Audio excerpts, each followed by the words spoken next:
In this video, I will quickly show you how to open a Wealthfront savings account step by step.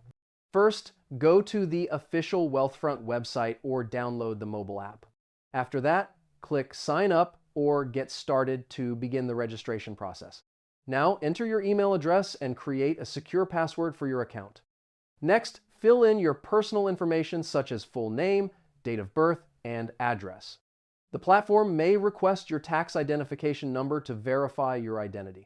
After that, confirm your email or phone number using the verification code sent to you. Now select the savings option or cash account among the available products. Next, connect a bank account to transfer funds into your new account. Enter the initial deposit amount to start using the account. Once confirmed, you will be able to track your balance and manage your money directly in the app. Always check if the service is available in your country before starting the registration. And that's it. Now you know how to open a Wealthfront savings account step by step. Save this video so you can check it later if needed.